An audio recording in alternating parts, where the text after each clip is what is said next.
U.S. President Donald Trump has said trade wars are easy to win, but are they? Who's winning? Nick Lardy, a senior fellow at the Peterson Institute for International Economics, CGTN's Guan asked him about Beijing's recent language regarding Washington's trade policy. In the white paper, the Chinese government called the U.S. action trade bullyism. That's a pretty strong wording that we haven't heard from Beijing for a while.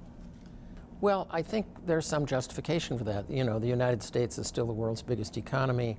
It's a very big market, and, you know, restricting access to our market does impose costs on other countries.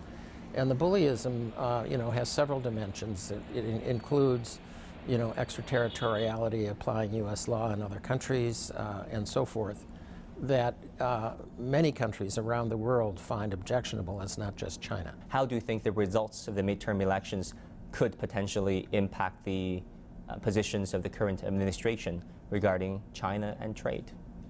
Well, I think it's very difficult to forecast how the midterms might affect trade policies. I mean, even if the Democrats have victories, take over control of the House and maybe even the upper chamber, the Senate, you know, President Trump still has the legal authority to continue to impose the kinds of tariffs and restrictions that he has put in place against China.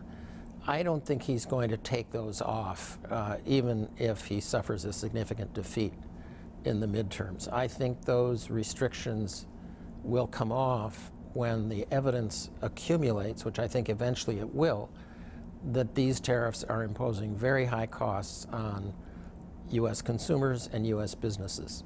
In the address to the United Nations, President Trump says he emphasizes the word patriotism instead of the word globalism. He also said we ask countries around the world to honor our sovereignty.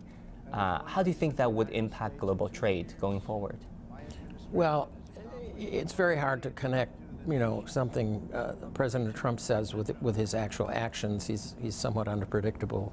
So I'm not sure what he means when he asks other countries to respect U.S. sovereignty. I think the United States does not respect other countries' sovereignty in some cases, and I think we should.